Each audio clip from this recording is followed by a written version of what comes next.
I did a lot of research, found 30 tracks I really liked, all released on Motown Records. There's loads of varying grooves, swung grooves, straight grooves, slow grooves, fast grooves, that essentially are just, you know, great tools for songwriting.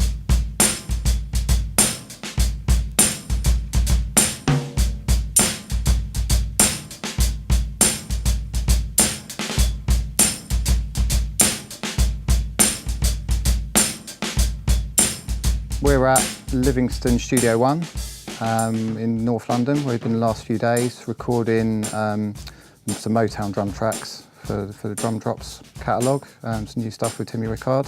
We wanted to do a Motown thing, and we'd worked with Timmy before, and the stuff we did with him worked out really great.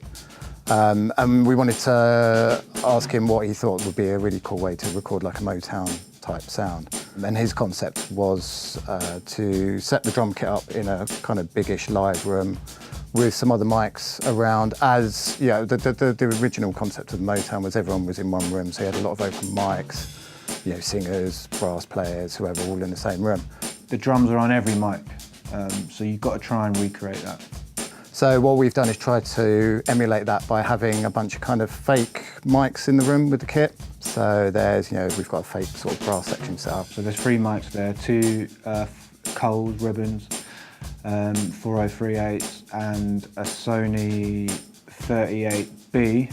And then we've got a U47, which is the pretend vocal. You know, so we've spent a lot of time setting up on the first day, trying to get the sound as good and as tight as possible, and listening to a lot of the old Motown stuff to kind of match the records as much as we could. And I think they sound really great.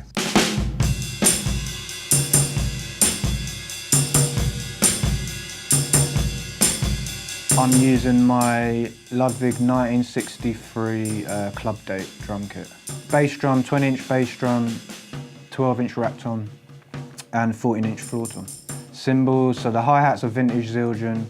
There's a vintage Zildjian ride as well, and a more modern Zildjian Constantinople ride. Both rides are 20-inch, and the hi-hats are 14-inch. We've recorded some congas, and of course a tambourine, because it's Motown.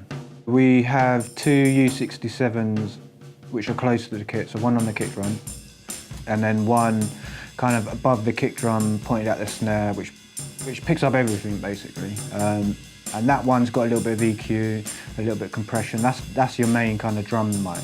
The horn mics and the vocal mic act as varying degrees of a room sound, so you can vary the amount of room you have. So some Motown tracks is very tight, you don't hear so much room. Other times it's just pure room. Maybe they didn't even have a close mic on the drums.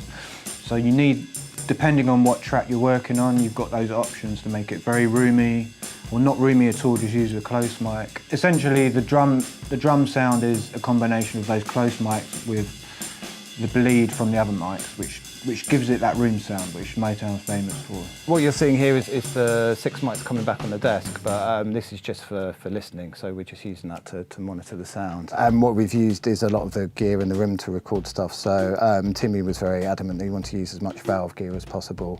So we've used, there's some United Audio mic pre's over there, which are all valve mic pre's, which have actually got, we've used for the main kit sound. Sort of fake brass section that we've sort of put together, running through some old Telefunken V76 mic amps, again valve, just nice warm sounding mic amps, and the vocal mic's running through an old Neve 1073. So it's all old, you know, it's all old, vintage, authentic gear.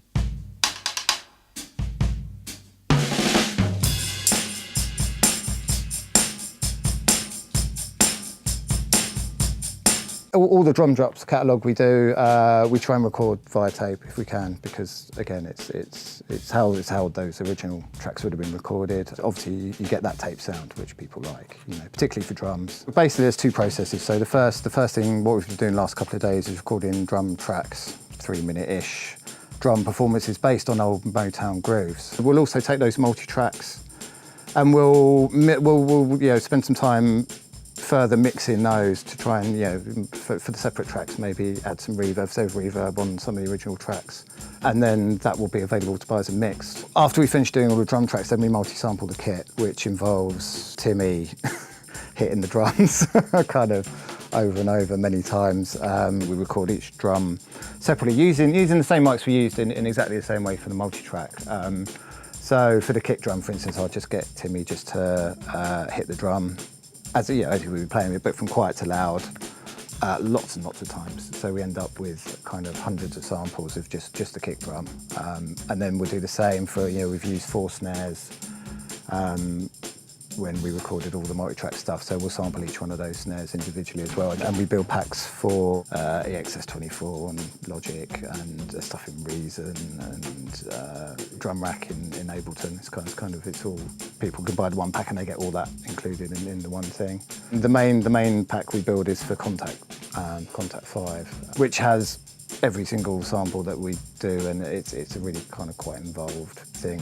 And in there you can change different MIDI maps and you can assign drums to different processing. We've got EQs, there's compressors, there's kind of distortion stuff. You can really mess around with the sounds in there. It's been a really interesting concept working with Timmy on this kit. Recording in this way, using the one mic thing, the drums sound fantastic. There's a lot of time spent on all the processes, but there's a lot of love that goes into the kit, and we're very proud of what we do.